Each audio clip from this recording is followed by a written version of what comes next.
औज़ बिल्लाहि मिनश शैतानिर रजीम बिस्मिल्लाहिर रहमानिर रहीम। मैं तुहाडा वीर तुहाडा भरा अयूब साबिर जनून पाकिस्तान दे नाल ते मैं इस वक्त मौजूद हाँ डोले दे विच ते डोले दे विच एक बड़ा जिहड़ा दरीना मसला है वो है एक स्कूल दा मसला।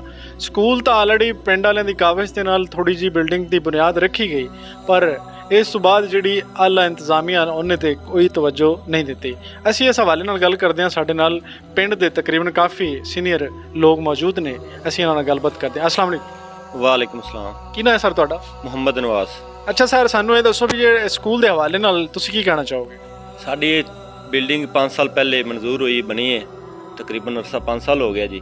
नवी बिल्डिंग बनी, पुरानी बिल्डिंग जिहड़ी स्कूल दी सी वो महकमे ने डेंजरस डिक्लेयर की सी ते नवी बिल्डिंग बनाई थी। उन्होंने कुछ इशूज़ रखे सी कि ज़मीन स्कूल के नाम सरकारी करो। असी गाँव वाले ने अपनी ज़मीन सरकारी महकमे के नाम लगाई सी।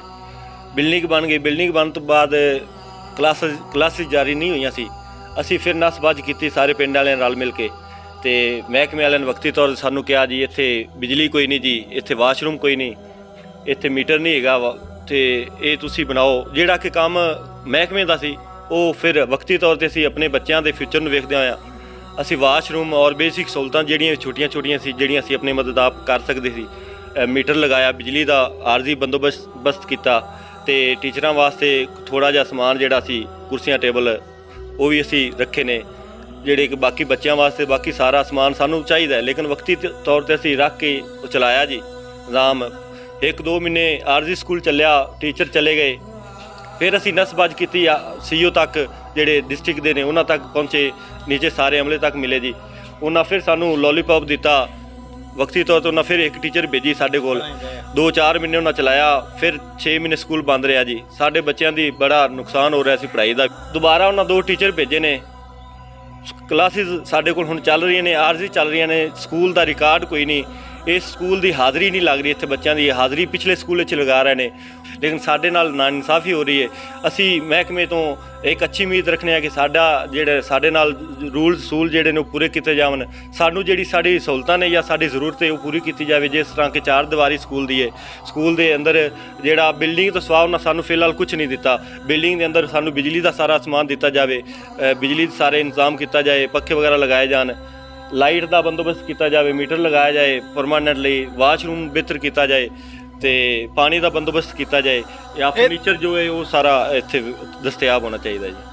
साढ़े नाल एक और भाई मौजूद ने, असीं इन्हां कोल पुछांगे कि इहदे विच महकमे दा की किरदार है। सर सब तो पहले मैं ये डिस्कस करना चाहना कि असी ना मुतलका जी बिल्डिंग बनी उस तो बाद सानू CEO ने गाइड किया जरा मुतलका इत्थों दा स्कूल का CEO सी कि तुसीं ना इंज प्लान करो, तुसीं जाओ। सब तो पहले सॉरी EO नाल असीं राबता किया, EO ने सानू भेजिया CEO कोल वकाड़ा, मतलब कि असीं उहदे कोल गए, काफ़ी चक्कर लगाए, काफ़ी मतलब कि साडे कोल एक पलंदा है, एक साडे कोल रिकॉर्ड है जिहड़ा असीं चक्कर लगा के अदालतां दे जिवें सानू CEO गाइड करदा सी, तुसीं केस करो, इंज करो, सारा करके असीं केस साडे हक च भी होए, लेकिन उस तो बाद भी इहदे ते कोई अमल दरामद नहीं होया। साढ़े नाल जी एक बजुर्ग मौजूद ने, असीं इन्हां कोल पुछांगे कि इत्थे जिहड़े बच्चों की जिहड़ी सूरत हाल है, मतलब इत्थे मतवस्त सब तबका पढ़ रहा है या अमीर घराने के लोग पढ़ रहे हैं, की कहना चाहो जी? इत्थे मजदूर लोग पढ़ रहे हैं, छोटे बच्चे ने ते इत्थे जिहड़ा ना सब मजदूर लोग है, दूर नहीं अफोर्ड कर सकते जी, मजदूर लोग हैं, शहर नहीं जा सकते। अच्छा सर, सानू ये दसो भी इत्थे बच्चियां भी पढ़दियां ने, बच्चे भी पढ़ते हैं, लेकिन इत्थे कोई महफूज सिस्टम मौजूद नहीं, तुसीं इहदे बारे की कहना चाहो? जी बिल्कुल, इत्थे को एजुकेशन है, छोटे बच्चियां इकट्ठे पढ़ रहे हैं और साड़ी ज़रूरत भी है कि सारे इकट्ठे पढ़न, इत्थे जिहड़े अफोर्ड नहीं कर सकते, तो सेफ्टी वास्ते सानू उहदे 4 दीवारी चाहिए है। और जो कि महकमा या महकमे के अंदर कुछ लोग जिहड़े वो नहीं चाहते, सियासी तौर पर कुछ लोग साडे नाल मुखालफतबाजी कर रहे हैं, तो जिहड़े कि साडे कोल इत्थे सरमायादार ने वो नहीं चाहते कि साडे गाँव अगे जिहड़ा तरक्की करे। जिहड़े अदारे दे आला काम ने उन्हां तो दरखास्त है, सूबाई हुकूमत तो दरखास्त है, या जिहड़े लोग इख्तियार रखते हैं उन्होंने दरखास्त है कि साडे स्कूल दीयां ज़रूरतां पूरीआं कीतियां जावन बेसिक, और साडे स्कूल की हाज़री साडे स्कूल इत्थे रजिस्टर वगैरह मौजूद होने, इत्थे हाज़री होए, रिकॉर्ड ऑन रिकॉर्ड साडा स्कूल चलना चाहिए। जिस मकसद वास्ते बिल्डिंग अदारे ने महकमे ने बनाई है मकसद पूरा करन। सर तुसीं की कहना चाहोगे इहदे मसले दे हल वास्ते? सर मैं ये कहना चाहना कि जिहड़े लोग मतलब कि बच्चे साडे गाँव के मोस्टली बच्चे भी जाते हैं, सिटी भी पढ़ने जाते हैं, अगर ये स्कूल 4 दीवारी होंदी लोग इन्हें तो मुतमिन होंगे कि आया कि इत्थों की स्टडी बहुत अच्छी है, तो स्कूल का एक अच्छा म्यार हो, एक अच्छी स्टडी हो, टीचर प्रोवाइड किए जान, तो उन्हें वास्ते अगर महकमा साडे नाल ताउन करदा तो मतलब कि गाँव तरक्की कर सकता है। ਇਹ ਅਸੀਂ ਜੀ ਲੋਕਾਂ ਦਾ ਮੌਕਫ ਲਿਆ ਤੇ ਜਿੰਦੇ ਵਿੱਚੋਂ ਜਿਹੜਾ ਚੀਜ਼ ਹਾਸਲ ਹੋਈ ਉਹ ਇਹ ਕਿ ਲੋਕਾਂ ਨੇ ਆਪਣੀ ਮਦਦ ਆਪ ਦੇ ਤਹਿਤ ਇੱਥੇ ਬਿਜਲੀ ਦਾ ਇੰਤਜ਼ਾਮ ਵੀ ਖੁਦ ਕੀਤਾ।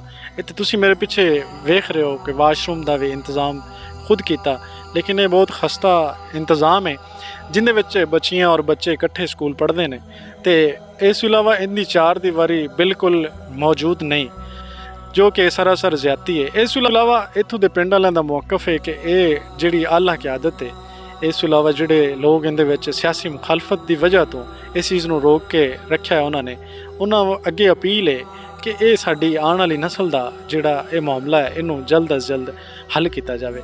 ਇਸ ਦੇ ਨਾਲ ਹੀ ਆਪਣੇ ਵੀਰ ਨੂੰ ਦਿਓ ਇਜਾਜ਼ਤ। ਅੱਲਾ ਨਿਗਹਿਬਾਨ। ਪਾਕਿਸਤਾਨ ਜ਼ਿੰਦਾਬਾਦ।